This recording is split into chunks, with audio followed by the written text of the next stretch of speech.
Guatemala, c'est un des pays que je voulais découvrir. En fait, toute l'Amérique du Sud, l'Amérique centrale, ça m'intéresse parce que j'aime la culture, les gens sont gentils, les gens sont souriants. Puis c'est un peu le goût de l'aventure. Tu te sens quand même que t'es pas chez vous, tu sais. C'est différent, les gens sont différents, on te regarde différemment. Puis aussi le trip de faire du double usage dans un autre pays. Je me fais un peu un mandat à moi-même de faire découvrir la moto aux gens sous un autre jour. Les gens pensent moto, ils pensent s'acheter une grosse custom, se promener autour de la maison, faire des petits voyages, aller dans le bas du fleuve, des choses comme ça. Mais il y a tellement d'affaires qu'on peut faire en moto. Et puis, il y a tellement d'organismes comme Ride Guatemala, comme Road de Luxe, comme Mega Ride. On a fait des tours avec eux autres. Et puis, ça permet de découvrir le monde. Ça permet aux gens qui écoutent l'émission puis qui suivent mes articles dans Moto Journal de voir qu'il y a d'autres choses que juste d'aller faire un petit tour au Tim Hortons puis de revenir.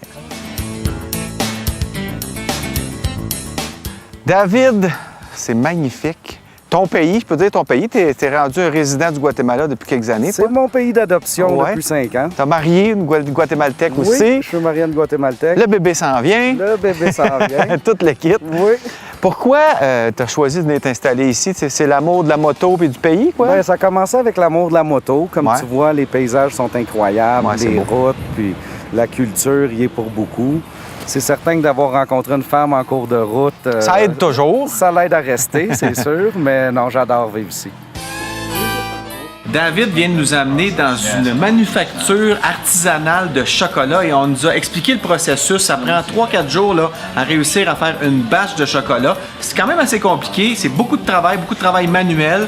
Ils préfèrent rester artisanal parce qu'ils disent que ça peut un peu changer le goût. Il faut mettre des additifs dans le chocolat si on veut faire un processus plus industriel. Alors, on goûte vraiment le chocolat pur et on voit aussi qu'est-ce qu'ils peuvent ajouter. Ils peuvent ajouter de la vodka, de l'anis, du gingembre, toutes sortes de petits éléments qui viennent donner une autre saveur au chocolat. Donc, c'est vraiment le fun de visiter ça parce qu'en plus, c'est une entreprise familiale. Ça fait 4 générations qui font du chocolat ici. On est dans une montagne tout près d'Antigua. C'est vraiment charmant comme visite et on rencontre vraiment les gens du peuple qui nous reçoivent à bras ouverts avec le sourire.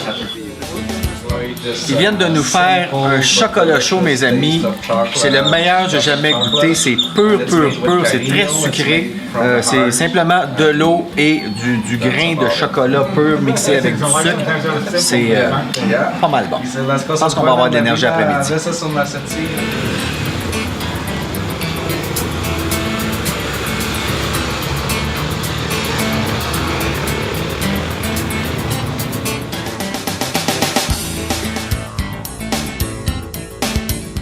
David nous amène toujours faire des visites spéciales. C'est pas vraiment des visites touristiques, c'est des visites spéciales. Et quand on aime les moteurs, on aime la moto, là, tu nous amènes voir une usine où on transforme les autobus. Oui, bien ici, c'est un garage de mécanique qui font la transformation de ce qu'on appelle les chicken bus ici. C'est des autobus qui viennent des États-Unis ou du Canada, qui sont emmenés par la route, puis ils sont transformés pour se promener dans les montagnes, ils mettent des meilleures suspensions, ils changent les transmissions. Puis comme on dirait en anglais, ils pimp avec beaucoup de chrome. C'est très pimpé, on en voit sur la route, il y en a avec, j'ai vu tantôt sur les roues, il y a des espèces de notes avec des grandes pointes, des couleurs, toutes sortes d'affaires, c'est vraiment cool. Oui, t'en as même qui mettent des écrans plasma dans les autobus, je veux dire, ça n'a pas de limite vraiment, là, les transformations. Ils font quoi avec ça? Ils transportent des gens? C'est comme des petites entreprises C'est les autobus locaux, c'est des entreprises privées, puis les transformations à l'autobus dépendent du budget du propriétaire, mais ça n'a vraiment pas de fin, comme tu vas voir plus tard. Cool, on va aller voir ça.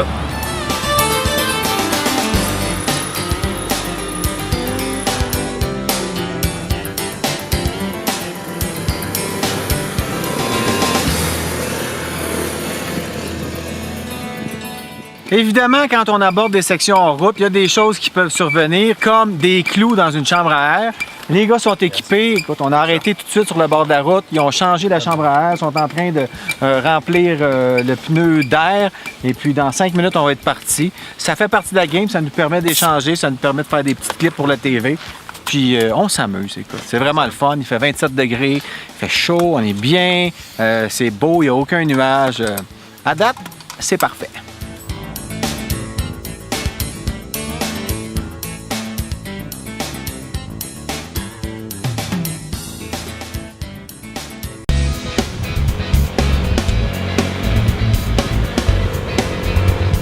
Maintenant, on est en route vers le volcan. On en voit depuis quelques jours autour d'Antigua, mais là, David nous amène là. Parle-nous un peu de la journée. Qu'est-ce qu'on va voir? Bon, ben aujourd'hui, on se dirige vers Lac Atitlan, qui est une des merveilles du Guatemala. Ouais. On va être sur des routes bien tranquilles, un mélange de routes pavées puis de routes de terre aujourd'hui. En ce moment, on est à 7500 pieds d'altitude. OK. Fait que c'est certain que c'est des motos à carburateur. Donc, Ouais, j'ai senti en montant, là, il faut dropper une vitesse, là, tu sais. Exact. Là. Il y a des petites hésitations, c'est normal. Des motos à carburateur, quand tu roules entre le niveau de la mer puis l'altitude, c'est dur, c'est pas comme l'injection, c'est dur à avoir le mélange parfait. Mais c'est le fun, ça retourne à l'essence de la moto, comme quand on était jeune, les petites motos, il n'y avait pas d'injection dans le temps. Il faut gérer son moteur, il faut gérer son injection.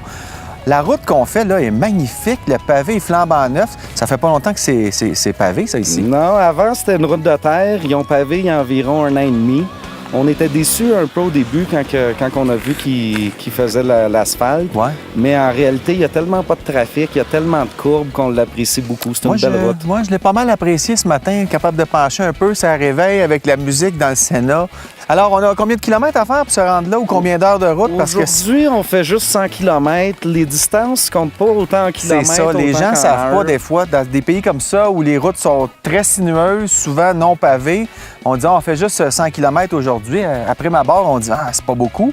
Mais c'est quand même pas mal parce que c'est ça, c'est pas des autoroutes ici, là. C'est toutes les petites routes de campagne. Il faut faire attention aux porcelets. On a vu des petits porcelets, des chèvres, des chiens. Il y a les enfants aussi.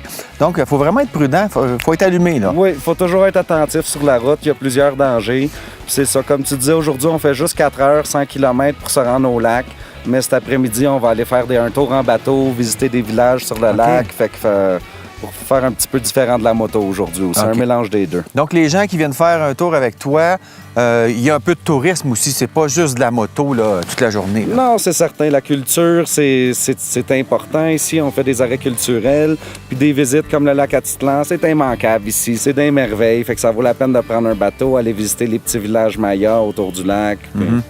Bon, ben, il nous reste quoi, 7-8 jours, là? Il nous reste 8 jours, oui. Pense pas que je vais me tanner. Ça fait 5 ans. Ça se peut que je reste. Ça fait 5 ans que je suis pas tanné encore. T'as pas une chambre à louer chez vous? Oh, on peut s'arranger. Good, allons-y.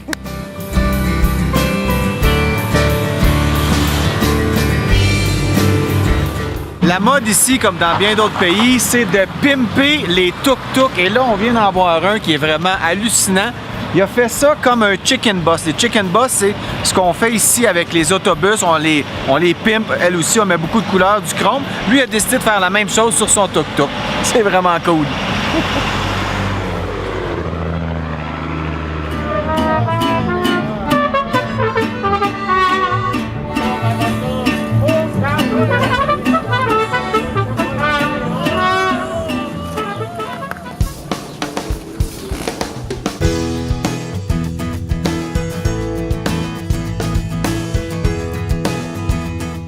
Au détour de la route, on arrive devant le lac Atitlan. C'est magnifique, c'est vraiment saisissant tellement c'est beau. En plus, aujourd'hui, c'est pas très clair. C'est un grand lac, il fait 1100 pieds de creux. Il y aurait peut-être une cité Maya qui repose au fond. C'est pas confirmé, c'est peut-être une légende. Mais la vue extraordinaire. Vraiment, là, ça vaut la peine de passer dans les routes trouées, de se faire brasser tout l'avant-midi pour arriver devant ça. Wow!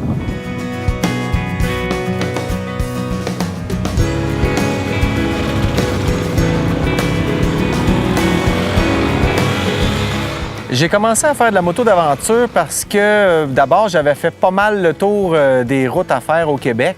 Et puis, à un moment donné, j'ai eu la chance d'essayer une moto double usage et puis ça m'a comme ouvert les yeux. Ça m'a aussi remémoré que quand j'étais jeune, je faisais de la moto enduro. Puis c'est comme un heureux mélange des deux. Tu fais de la découverte, tu fais de l'enduro, tu peux faire de la trail, tu peux faire du chemin de garnotte. Puis je trouve que ça ouvre beaucoup la porte à de l'exploration plus loin, là. Puis après ça, bien, si on va encore plus loin que ça, bien, on vient au Guatemala faire des trips d'aventure. La moto double usage, comparativement à une moto de route, bien, c'est que tu vois un petit chemin de garnotte, tu décides d'aller explorer, tu y vas, tu ne te poses pas de questions. Alors, je trouve que c'est vraiment le meilleur type de moto pour voyager, surtout dans des pays moins développés comme le Guatemala, Costa Rica, des choses comme ça. Avec cette moto-là, tu ne te poses pas de questions, tu peux aller partout. Il y a beaucoup de gens aussi qui s'en vont vers la moto d'aventure. Un peu pour ça, pour découvrir, pour voyager. C'est des motos où il y a beaucoup de place pour transporter ton stock. Alors, c'est vraiment, pour moi, la moto double usage, c'est pas mal le meilleur type de moto que tu peux avoir. Ça t'ouvre toutes les portes.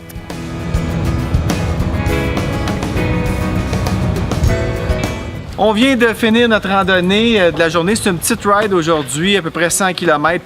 Très sinueux, beaucoup de trous. On a en fait franchi des montagnes. On est allé voir le lac Atitlan. On arrive ici à l'hôtel Dos Mundos. On a un petit léger porte-clés. Je vais le donner à mon coloc. Merci Eric. Prends une douche là. À tantôt.